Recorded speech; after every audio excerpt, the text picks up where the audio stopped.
सागर जिले की खुरई विधानसभा, जहां राजनीति अब सिर्फ चुनाव तक सीमित नहीं रही बल्कि आरोपों, बगावत और सच्चाई की जंग का अब मैदान बन चुकी है। एक तरफ है रानू सिंघई, जो खुद को पीड़ित बता रहा है, कहता है कि उसकी जिंदगी बर्बाद कर दी गई, उस पर कई झूठे मुकदमे दर्ज किए गए और उसे जेल भेजा गया और अब उसका पूरा परिवार डर के साए में जी रहा है। लेकिन कहानी यही खत्म नहीं होती, क्योंकि जिन पर ये गंभीर आरोप लगाए गए वो कोई आम व्यक्ति नहीं बल्कि मध्य प्रदेश के पूर्व गृह मंत्री और खुरई विधानसभा क्षेत्र से विधायक भूपेंद्र सिंह है।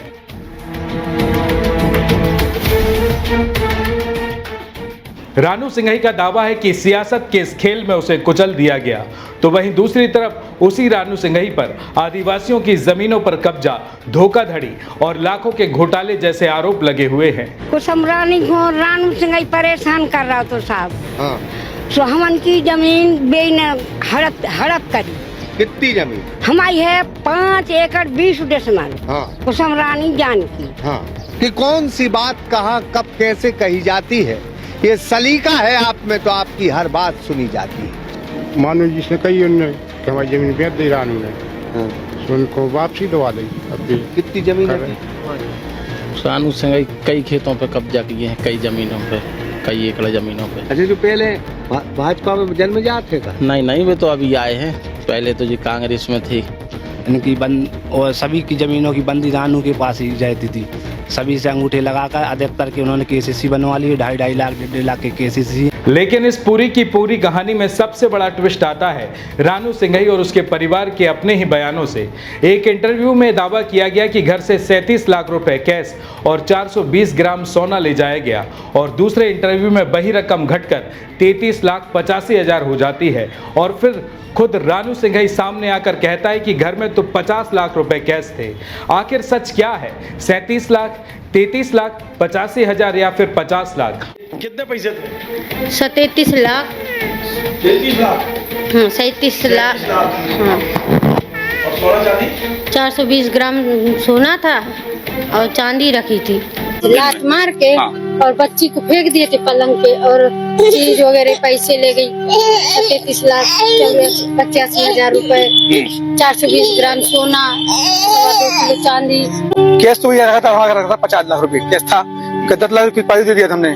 क्या सोयाबीन बोने का टाइम था उस समय, तो सोयाबीन बीज लेना जाना थे, हम जाते बीज लेते हैं, बेचते हैं। और इतना ही नहीं, रानू सिंघई बार बार कहता है कि उसके पास पुख्ता सबूत वीडियोस और ऑडियो के रूप में हैं, जिसमें खुरई विधायक भूपेंद्र सिंह, मध्य प्रदेश के मुख्यमंत्री डॉक्टर मोहन यादव और भाजपा संगठन को मंत्री न बनाए जाने पर गंदी गंदी गालियां देते हैं। ऐसे सबूत जो पूरे मामले की सच्चाई सामने ला सकते हैं, लेकिन हर बार जब सवाल उठता है तो जवाब मिलता है कि दिल्ली में दिखाए जाएंगे वो सबूत। एविडेंस ना भोपाल में दिखाए गए, ना मीडिया के सामने और ना किसी इंटरव्यू में।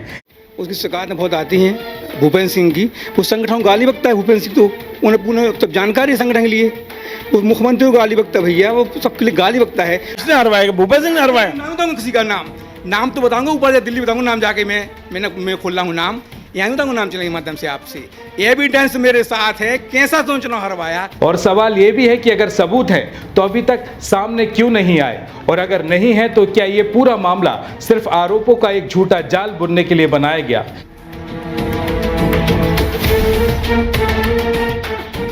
वहीं एक तरफ आरोप है तो दूसरी तरफ बदलते हुए बयान और बीच में दिल्ली में दिखाऊंगा का रहस्यमय दावा। क्या ये सच को छुपाने की कोशिश है या फिर सच अभी भी कहीं दबा हुआ है? यही वो सवाल है जो इस पूरी कहानी को और भी ज्यादा उलझा देता है। लेकिन इस पूरी कहानी में सिर्फ आरोप और पलटवार ही सवालों के घेरे में नहीं है, बल्कि एक और अहम किरदार है पत्रकार और उसकी जिम्मेदारी। क्योंकि जिस तरह ये पूरा मामला सामने आया उसमें कई ऐसे सवाल हैं जिनका जवाब शायद किसी ने पूछने की कोशिश भी नहीं की।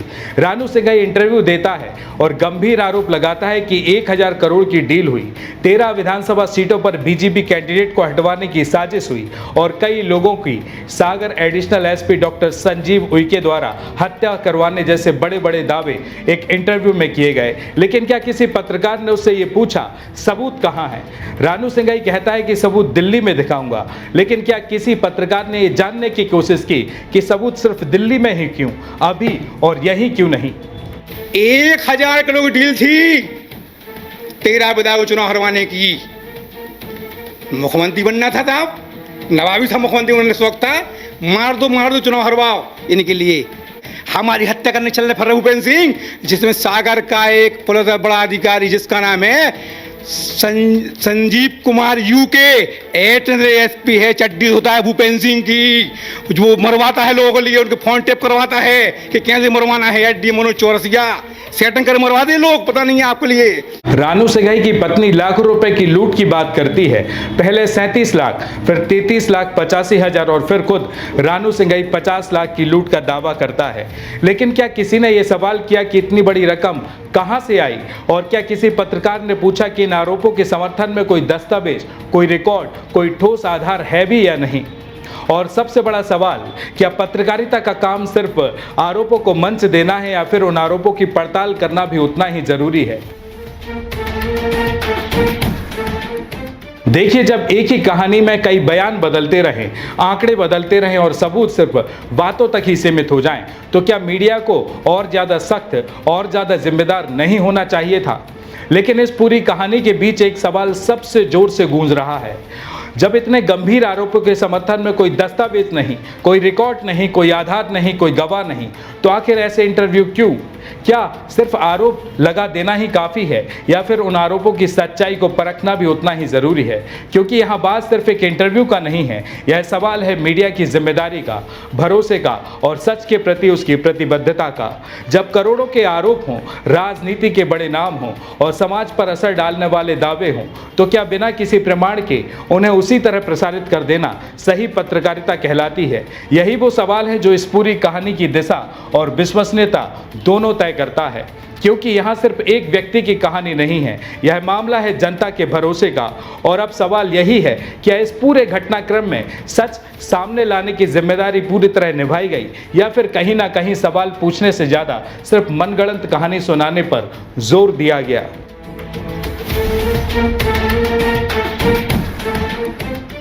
इस पूरी कहानी का एक और बेहद संवेदनशील और चिंताजनक पहलू भी है, शायद जिस पर सबसे ज्यादा ध्यान ले जाने की जरूरत है। और वह पहलू है कि क्या सिर्फ यह एक राजनीतिक लड़ाई है या फिर इसमें एक परिवार को सामने रखकर सहानुभूति जुटाने की कोशिश हो रही है? क्योंकि बार बार कैमरे के सामने रानू सिंघई अकेला नहीं आता, उसके साथ उसकी नासमझ पत्नी होती है और उसके छोटे छोटे मासूम बच्चे होते हैं। आंसू होती है और डर की बातें होती हैं और एक ऐसा माहौल तैयार किया जाता है जो सीधे लोगों की भावनाओं को छूता है। बहुत दुखी है भैया आत्मा हमारे बच्चे कितने बच्चे, हमारी गलती क्या है? हमारी माननीय मोहन यादव हमारे हृदय सम्राट कौन सा गुनाह किया बताओ हमने? और अब इन तमाम परिस्थितियों में इस सवाल भी उठता है कि क्या इन बच्चों को इस तरह की राजनीतिक लड़ाई का चेहरा बनाना सही है? क्योंकि जब राजनीति परिवार तक पहुंच जाती है तो छोटे छोटे मासूम बच्चों की मौजूदगी एक अलग ही मानसिकता को जन्म देती है। क्या ये एक पीड़ित परिवार की आवाज़ है या फिर सहानुभूति हासिल करने की एक सोची समझी रणनीति है? रानू सिंघई जो कभी पूर्व मंत्री के साथ अपनी नजदीकियां दिखाने में पीछे नहीं रहता था, आज उसी नेता पर 80,000 करोड़ की संपत्ति होने का आरोप लगा रहा है, उसे पार्टी से बाहर करवाने की मांग कर रहा है और उसी के खिलाफ एफआईआर की बात कर रहा है।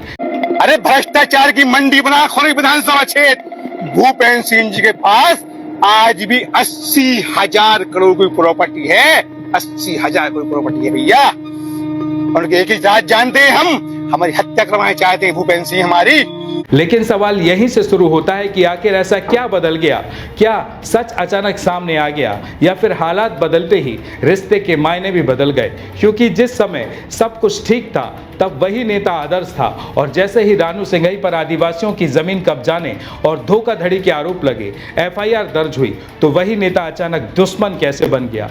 और कहानी यहीं से उलझ जाती है। क्योंकि 9 सितंबर 2024 को बीना विधानसभा में जिस मुख्यमंत्री के कार्यक्रम में रानू सिंघई कई महिलाओं की टोली ले गया था और इस टोली ले जाने पर वह आरोप लगा रहा है कि पूर्व मंत्री भूपेंद्र सिंह उसी वजह से रानू सिंघई से नाराज हो गए।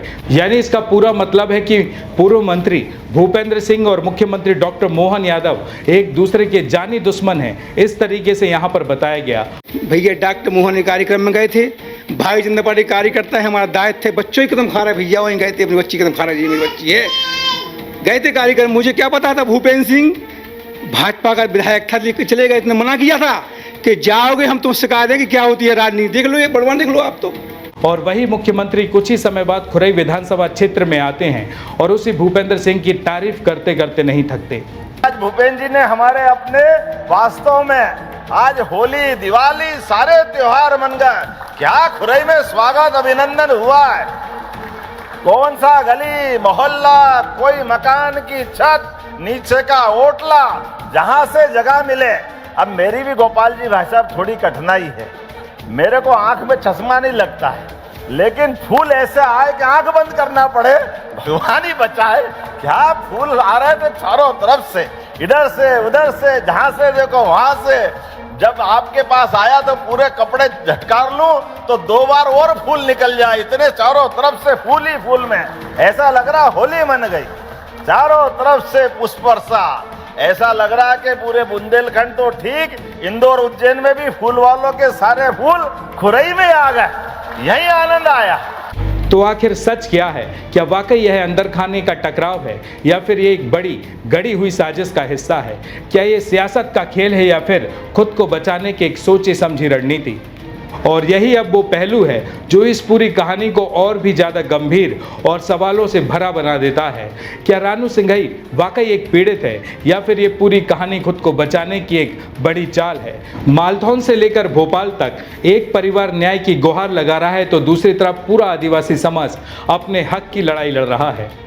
अब इसमें क्या सच है, सिस्टम किसके साथ खड़ा है और इस पूरी कहानी में असली दोषी कौन है? आज हम आपको दिखाएंगे इस पूरे मामले की वो परतें जो अब तक पर्दे के पीछे छुपी हुई थी। नमस्कार, मैं हूं आपके साथ में भूपेंद्र सिंह और आप रिपब्लिक सागर मीडिया के साथ में हैं। सबसे पहले हमारे चैनल को सब्सक्राइब करें and don't forget press the bell icon to get all the notification for our upcoming video. Madhya Pradesh की सियासत में इन दिनों सागर जिले की खुरई विधानसभा एक बड़े राजनीतिक घटनाक्रम के चलते सुर्खियों में है। यह सिर्फ एक चुनावी क्षेत्र नहीं बल्कि अब यह आरोपों, सवालों और अंदरूनी हलचल का केंद्र बन चुका है। और इस पूरे घटनाक्रम का केंद्र है मालथौन क्षेत्र का भाजपा कार्यकर्ता रानू सिंघई, जिसका राजनीतिक सफर कई बार राजनीतिक दल बदलकर हर बार सत्ताधारी राजनीतिक दलों से जुड़कर कई सवाल खड़े करता है। पहले भाजपा, फिर 2018 के बाद 15 महीने की कांग्रेस सरकार में भाजपा से कांग्रेस में छलांग लगाकर कांग्रेस में किसान मोर्चा का ब्लॉक अध्यक्ष बना। इसके बाद 2020 में भाजपा की सरकार बनने के बाद फिर रानू सिंघई कांग्रेस से भारतीय जनता पार्टी का हिस्सा बन गया। लेकिन अब यही कार्यकर्ता अपनी ही पार्टी यानी कि भारतीय जनता पार्टी के उस नेता के खिलाफ बगावत कर रहा है जिस नेता के माध्यम से भारतीय जनता पार्टी में वह शामिल हुआ था। पिछले कई दिनों से रानू सिंघई अपने परिवार के साथ मध्य प्रदेश की राजधानी भोपाल में डेरा डाले हुए हैं और लगातार मीडिया संस्थानों से मिलकर अपनी पीड़ा, नाराजगी और अपने साथ हुए कथित घटनाक्रम को सार्वजनिक कर रहा है। रानू सिंघई की पहली स्टोरी भोपाल की एक मीडिया संस्था सबकी खबर के वरिष्ठ पत्रकार रविंद्र जैन को दिए गए एक इंटरव्यू के माध्यम से बाहर आई। अब इस इंटरव्यू में रानू सिंघई और उसके परिवार ने मध्य प्रदेश के पूर्व गृह मंत्री और खुरई विधायक भूपेंद्र सिंह पर कई गंभीर आरोप लगाए हैं। इसमें रानू सिंघई का आरोप है कि एक राजनीतिक मतभेद के बाद उसकी पूरी जिंदगी बदल गई। उसके खिलाफ कई FIR दर्ज की गई, उसे गिरफ्तार कर लिया गया जिसके बाद महीनों तक उसे जेल में रहना पड़ा। रानू सिंघई इंटरव्यू में अपने बच्चों की कसम खाकर कहता है कि हम मर जाएंगे लेकिन भूपेंद्र सिंह से समझौता नहीं करेंगे। लेकिन वहीं दूसरी तरफ कहता है कि मैंने माफ़ी मांगी थी लेकिन मुझे भूपेंद्र सिंह ने माफ़ नहीं किया। माफी मांग लो। नहीं दादा, कैसी माफ की मत बात करते भैया आप? हम मर जाएंगे, भोपाल में ही मरेंगे, भोपाल में हम लोग 5 लोग, हमें न्याय नहीं मिलेगा तो समझौता नहीं करेंगे उस आदमी से। हम बहुत नाराज हुए, हमसे बहुत नाराज हुए। हमने गलती मानी कि अपनी गलती करेंगे। हमने कहा माफ कर दो, हमारी ये पहली गलती मारी है, माफ कर दो प्लीज हमारी। अब दूसरी तरफ रानू सिंघई मध्य प्रदेश के मुख्यमंत्री डॉक्टर मोहन यादव से भी मिलने का दावा करता है, लेकिन जो परेशानी वह इंटरव्यू में बताता है उस परेशानी के संबंध में मुख्यमंत्री से बात नहीं करता बल्कि किसी और विषय पर बात करता है। आप मोहन यादव जी से मिले तो थे, उन्होंने क्या कहा था? मोहन भैया से मिले थे, मैंने अपनी बात नहीं रखी। और मामले गए थे हम बात करने के मोहन भैया से, मैंने कुछ नहीं कहा। अभी मैंने मोहन भैया से कुछ चर्चा नहीं की मैंने। तो अब जरा सोच कर देखिए कि जिसके सिर्फ घर पर 37 लाख रुपए कैश और 420 ग्राम सोना रखा हो, जिस सोने की कीमत आज के समय लगभग 62 लाख रुपए है, तो उसका बैंक बैलेंस कितना हो सकता है? अब यह परिवार पिछले 8-10 महीने से अपने ही गांव नहीं लौट पाया। उनके 3 छोटे बच्चे जो स्कूल में होने चाहिए थे, आज असुरक्षा और डर के माहौल में जी रहे हैं। वहीं न्याय की तलाश में है परिवार भोपाल से लेकर दिल्ली तक पहुंचने का दावा कर रहा है। प्रधानमंत्री कार्यालय, गृह मंत्रालय और राष्ट्रपति भवन तक गुहार लगाने की बात कही जा रही है, लेकिन कहीं पर भी कोई सबूत पेश नहीं हुए। ये अपने प्राण बचाने के लिए पिछले दिनों दिल्ली पहुंचे और दिल्ली में इन्हें प्रधानमंत्री के ओएसडी से मुलाकात की, इन्हें गृह मंत्री के ओएसडी से मुलाकात की, सारे कागज मुझे बताए हैं। और तो और एक बड़ी सेंसिटिव बात मैं बता रहा हूं, आप चौंक जाएंगे। ये राष्ट्रपति भवन पहुंचे और राष्ट्रपति द्रौपदी मुर्मू की जो सेक्रेटरी हैं, यानी राजभवन की, राष्ट्रपति भवन की सबसे बड़ी अधिकारी, इनका नाम है दीप्ति उमाशंकर। ये हरियाणा कैडर की 93 बैच की IAS अधिकारी हैं। अब इसी बीच इस पूरे कहानी में एक दूसरी कहानी भी सामने आई। एक निजी चैनल के पत्रकार की रिपोर्ट में खुरई विधायक और मध्य प्रदेश के पूर्व गृह मंत्री भूपेंद्र सिंह को लेकर गंभीर आरोप लगाए गए और उन्हें आतंक का दूसरा नाम बताया गया। क्या आतंक का दूसरा नाम भूपेंद्र सिंह? सागर जिले के मालथौन क्षेत्र में सागर के स्थानीय और वरिष्ठ पत्रकार ब्रह्मदत्त दुबे ने सागर एक्सप्रेस न्यूज चैनल के माध्यम से एक ग्राउंड रिपोर्ट बनाई, जिसमें इस पूरी कहानी का दूसरा पक्ष सामने आया, जो बेहद गंभीर और चौंकाने वाला है। क्योंकि इस ग्राउंड रिपोर्ट में मालथौन के स्थानीय आदिवासियों ने रानू सिंघई पर सीधे आरोप लगाए कि रानू सिंघई द्वारा कई वर्षों तक उनकी जमीनों पर कब्जा किया गया था। क्योंकि इस पूरी ग्राउंड रिपोर्ट में मालथौन के स्थानीय आदिवासियों ने रानू सिंघई पर सीधे आरोप लगाए हैं कि रानू सिंघई द्वारा कई वर्षों तक उनकी जमीनों पर कब्जा किया गया था। इसके अलावा आदिवासियों से अलग अलग कागजों पर अंगूठा लगवाया गया, लेकिन पूरी जानकारी नहीं दी गई। और इसके अलावा जमीन ठेके पर लेने के नाम पर मामूली रकम देकर आदिवासियों की जमीन लंबे समय तक अपने कब्जे में रखी। वहीं मालथौन के आदिवासियों के मुताबिक रानू सिंघई द्वारा 1 से 2 साल के नाम पर 15 से 20 साल तक जमीन का उपयोग किया गया। 10 से 20 हजार रुपए देकर कई एकड़ जमीनों पर रानू सिंघई द्वारा जबरन कब्जा कर लिया गया। तो वहीं मालथौन के आदिवासियों की हालत ये तक हो गई कि कई लोग चंद पैसों के लिए अपनी ही जमीन पर मजदूरी करने के लिए मजबूर हो गए। इतना ही नहीं, कई आदिवासियों ने यह भी आरोप लगाया कि उनके नाम पर रानू सिंघई द्वारा किसान क्रेडिट कार्ड बनवाए गए और उस पर लाखों रुपए का लोन निकाला गया, लेकिन पैसा रानू सिंघई ने अपने पास रखा। और अब इसके बाद बैंक के नोटिस आदिवासियों के पास आ रहे हैं और अब इन मासूम आदिवासियों पर ऐसे कर्ज का बोझ सिर पर है जो कर्ज उन्होंने कभी लिया ही नहीं। इसके अलावा एक और मामला सामने आया है, जिसमें रानू सिंघई द्वारा करीब 5 एकड़ जमीन का सौदा लाखों रुपए में किया गया, लेकिन असली मालिक को उसकी जानकारी नहीं थी। कुछ लोगों का कहना है कि उन्हें पूरा पैसा भी नहीं मिला और अब वे डर के माहौल में जी रहे हैं। अब इस ग्राउंड रिपोर्ट में ग्रामीणों का दावा है कि यह सिलसिला 1-2 साल नहीं बल्कि कई सालों से चला आ रहा है, जहां छोटे पैसों का लालच देकर अनपढ़ लोगों से दस्तावेजों पर अंगूठा लगवाकर रानू सिंघई द्वारा धीरे धीरे जमीन पर कब्जा कर लिया गया। अब जब मामला बढ़ा तो इसकी शिकायत आदिवासियों द्वारा पुलिस प्रशासन से की गई, जिस पर प्रशासन ने जांच शुरू की।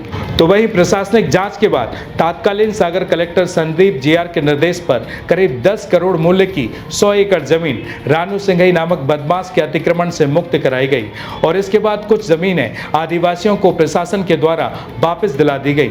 रानू सिंघई द्वारा आदिवासियों की जमीन पर धोखे से कागजों पर अंगूठा को लेकर कब्जा करने के आरोपों को पुख्ता होने पर सभी आदिवासियों की शिकायत पर संबंधित पुलिस थाने में रानू सिंघई पर कई मामले दर्ज किए गए और रानू सिंघई को गिरफ्तार कर जेल भेज दिया गया। इसके बाद ये पूरा का पूरा मामला खुरई विधायक भूपेंद्र सिंह के माध्यम से विधानसभा तक पहुंचा, क्योंकि ध्यानाकर्षण का यह प्रमुख बिंदु बना रहा।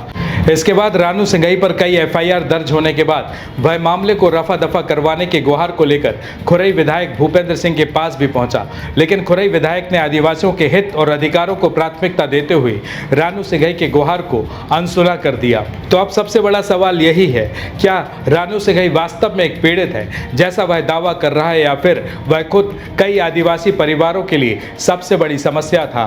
तो आखिर इस पूरी कहानी का सच क्या है? एक तरफ रानू सिंघई और उसका उसका परिवार है जो खुद को पीड़ित बताकर न्याय की गुहार लगा रहा है, सिस्टम पर सवाल उठा रहा है और बड़े बड़े नेताओं पर गंभीर आरोप लगा रहा है। और दूसरी तरफ उसी रानू सिंघई पर आदिवासियों की जमीन हड़पने, धोखाधड़ी करने और वर्षों तक उनका शोषण करने जैसे गंभीर आरोप भी खड़े हैं, जिनकी पुष्टि प्रशासनिक कार्रवाई और एफआईआर तक पहुंच चुकी है। एक तरफ बदलते बयान, दूसरी तरफ दिल्ली में सबूत दिखाऊंगा का अधूरा दावा और बीच में मीडिया के सामने बिना ठोस प्रमाण के लगाए गए आरोप। क्या ये सच की लड़ाई है या फिर खुद को बचाने की आखिरी कोशिश है? और वहीं दूसरी तरफ अगर एक पूरा आदिवासी समुदाय सालों से अपनी जमीन और हक के लिए संघर्ष कर रहा था, तो क्या उनकी आवाज कहीं दब तो नहीं गई, या फिर अब इस पूरे विवाद के जरिए सच को उल्टा पेश करने की कोशिश की जा रही है? और सवाल ये भी खड़ा होता है कि आरोप इतने बड़े और गंभीर हों तो क्या बिना सबूत के उन्हें सच मान लेना चाहिए? क्योंकि यह सिर्फ एक राजनीतिक विवाद नहीं है, यह मामला सच और झूठ के बीच उस पतली रेखा का है जहां एक गलत नैरेटिव पूरे समाज की सोच को प्रभावित कर सकता है। और अब फैसला आपके हाथ में है, आप तय कीजिए कि यहाँ दाल में कुछ काला है या फिर पूरी की पूरी दाल काली है।